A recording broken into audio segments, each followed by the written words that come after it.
नमस्कार दोस्तों, इस वीडियो में हम ये बात नहीं करेंगे कि प्रशांत किशोर कौन है, क्योंकि आज के डेट में प्रशांत किशोर बच्चे बच्चे के ज़बान पे है। उनकी चर्चा बिहार में हर चौक चौराहे पे हो रही है और उन्होंने 3 सालों में गांव-गांव, नगर-नगर टहल टहल के, घूम घूम के अपनी एक पहचान बना ली और ये साबित करने में कामयाब रहे कि उन्हें अब बिहार की चिंता है और वो कोशिश कर रहे हैं कि बिहार को सुधारा जा सके। उन्होंने अपनी पार्टी बनाई है जन सुराज और उन्होंने वो जन सुराज के तहत बिहार के लोगों से क्या वादा करते फिर रहे हैं, हम लोग इसी बारे में इस वीडियो में चर्चा करेंगे। उनके 3 मुख्य वादों का एनालिसिस करेंगे और समझेंगे कि क्या ये संभव है और अगर ये संभव है तो इससे बिहार के लोगों पर क्या इम्पैक्ट पड़ने वाला है। आप देख रहे हैं रेस एक्स और मैं हूं अभय सिंह।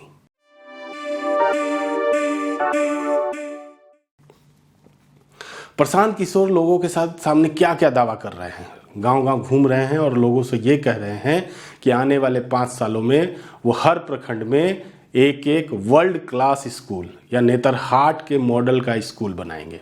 और वो ये भी बता रहे हैं कि नेतरहाट एक ऐसा स्कूल है, उसी स्कूल से, जो कि बिहार में था पहले, अभी झारखंड में चला गया है, उस एकमात्र स्कूल से माने 1000 की संख्या में IAS अफसर बने हैं।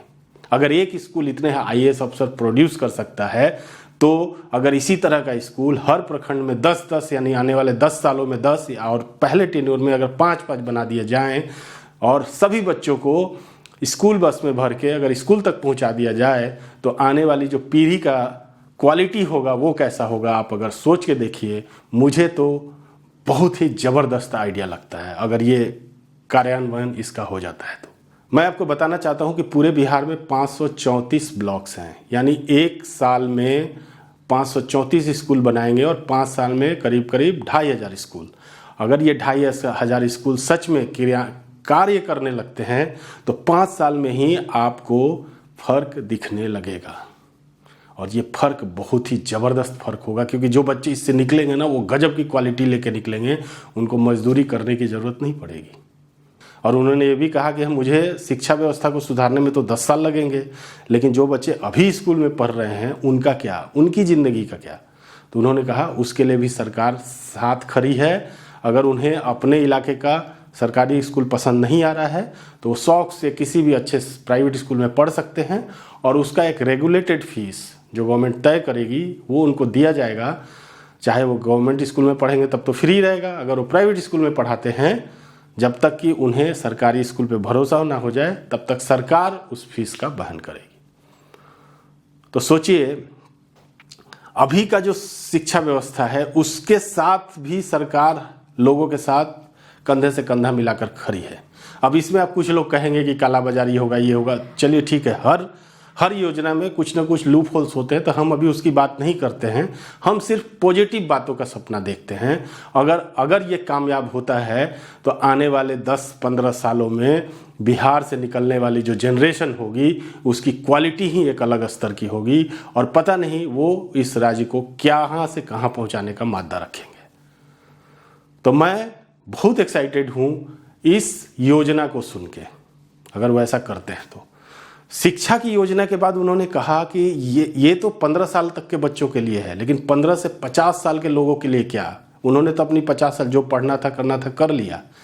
अब उनको चाहिए कि उनको हम किसी भी तरह कुछ पूंजी की व्यवस्था करें ताकि वो कुछ करें, कुछ अपना या तो बिजनेस करें, कुछ व्यापार करें और जिनके पास कम पैसा है वो उनको भी लोन मिले और वो भी कुछ घर बनाए या कुछ खर्चा करें ताकि कुछ इकोनॉमिकल एक्टिविटी जो है समाज में बढ़े, पूरे राज्य में बढ़े, जिससे नए नए रोजगार पैदा हो और जिससे जो है पलायन घटेगा। 15 से लेकर 50 साल तक लोगों को बहुत सस्ता लोन देने की योजना बना रहे हैं ताकि उनको सस्ता लोन मिलेगा। उस पैसे का इस्तेमाल करके या तो कुछ वो रोज़गार करेंगे या अगर उनके पास ऑलरेडी रोज़गार है तो वो लोन लेके घर बना सकते हैं, गाड़ी खरीद सकते हैं, कुछ इकोनॉमिकल एक्टिविटी कर सकते हैं, जिसकी वजह से इकोनॉमिकल एक्टिविटी अगर समाज में बढ़ेगी तो अपने आप ही रोज़गार पैदा होगा और वो रोज़गार जब मिलेगा लोगों को तो वो लोग ऑटोमेटिक बाहर जाना बंद करेंगे और पलायन इससे 100% निकलेगा। लेकिन उनसे ये भी पूछा गया कि इससे सरकार पे कितना बोझ आएगा, क्या सरकार के पास बजट है। उन्होंने कहा सरकार को 1 रुपये खर्च करने की ज़रूरत नहीं है। और ये आइडिया इतना इनोवेटिव है, उन्होंने कहा कि अभी तक बिहार में सीडी रेशियो, सीडी एक क्रेडिट डेबिट रेशियो होता है। जब हम लोग क्या करते हैं, बैंक में पैसा सेविंग अकाउंट में अपने पैसे रखते हैं, बैंक उस पैसे को नीडी को लोन देती है, चाहे बिजनेसमैन को दो या पर्सनल लोन, डिफरेंट तरह के लोन देती है, और उस लोन पे बैंक जो है इंटरेस्ट कमाती है। लेकिन बैंक को इसके लिए एक अच्छा माहौल होना चाहिए, उसे विश्वास होना चाहिए कि जिसे भी वो लोन दे रही है वो लोन वापस आए। हमारे पूरे भारत का जो एवरेज सीडी रेशियो बताया जाता है 70% का है, लेकिन बिहार में जो सीडी रेशियो है आज के डेट में 40% है। इसका मतलब है कि अभी भी 30% पैसा जो कि बिहार के लोग बैंकों में जमा कर रहे हैं, वो पैसा बिहार के बाहर जाके कहीं और इन्वेस्ट हो रहा है। तो उन्होंने कहा कि अगर यही पैसा बिहार के लोगों को लोन के रूप में मिले तो बिहार के लोग बहुत सारे इकोनॉमिकल एक्टिविटी करेंगे, जिससे रोजगार पैदा होगा। 15-20 हज़ार के हजारों लाखों रोजगार पैदा हो जाएंगे, जिसमें किसी को बिहार के बाहर जाने की जरूरत नहीं पड़ेगी। और उन्होंने एक आंकड़ा भी बताया, ये करीब फिगर 2.5 लाख करोड़ है, यानी 2.5 लाख करोड़ जो रुपए हैं बिहार से बाहर जा रहे हैं बिहार के लोगों के, ये पैसा बिहार में ही इन्वेस्ट होना चाहिए। इसकी योजना बना रहे हैं। उन्होंने बोला कि इसको 6-7 महीने में स्टेप बाय स्टेप कोशिश करेंगे कि इसको लागू कर दिया जाए। बैंक वालों के साथ मिलके, उनके साथ कंधा में कंधा मिला के इस योजना को कार्यान्वित किया जाएगा, ऐसा उनका कहना है। और अगर ये भी आइडिया है, इस पर सरकार पे किसी भी तरह का बोझ नहीं आएगा। एक बहुत सारा पैसा जब समाज में पंप होगा तो बहुत सारी इकोनॉमिकल एक्टिविटी बढ़ेंगी, अपने आप रोजगार और सृजनात्मकता पैदा होगी। देखिए उन्होंने कितना समग्र रूप से प्लान बनाया है। तो उन्होंने छोटे बच्चों के यानी 15 वर्ष तक के उम्र के बच्चों का तो बता दिया कि उनको पढ़ाई कैसे होगी। 15 से 50 वर्ष तक के लोगों का भी प्लान बताया। उसके बाद बोला कि अगर इससे भी ऊपर के जो लोग हैं, 50 से जो भी जितने भी उम्र दराज लोग हैं, उनके लिए पेंशन की व्यवस्था हो जाए, जितने भी गरीब लोग हैं, और वो पेंशन 400 रुपये नहीं, वो 2000 रुपये का हो। और अगर ये भी लागू करते हैं तो बिहार की जनता के हर वर्ग का, हर उम्र के लोगों के लिए कुछ न कुछ उपलब्ध होगा। और सच में अगर ये चीज़ें कार्यान्वित होती हैं तो आने वाले 5-10 साल में बिहार की रूपरेखा जरूर ही बदलेगी। पूरे भारत के पटल पे, विश्व के पटल पे बिहार का जो है रेस्पेक्ट है थोड़ा बढ़ेगा।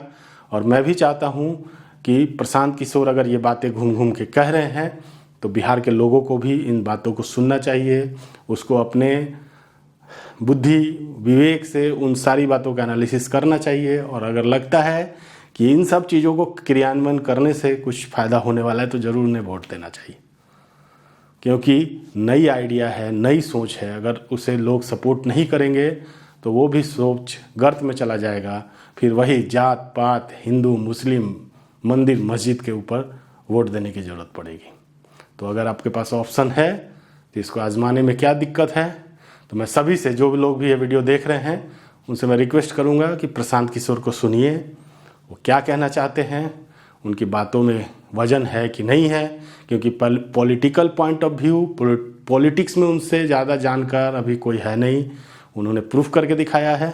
अगर वो सच्ची सोच के साथ बिहार को सुधारने की मंशा रखते हैं तो हम सभी को, जितने भी बिहार के लोग वोटर हैं, उनको उनका साथ देना चाहिए। तो मेरी भी अपील है कि अगर उनकी बातों में आपको दम लगता है, आपको लगता है कि वो या जो कैंडिडेट आपके क्षेत्र में खड़ा कर रहे हैं वो भरोसे का है, पढ़ा लिखा है, उसमें ये कैपेबिलिटीज़ हैं, तो उनको सपोर्ट किया जा सकता है।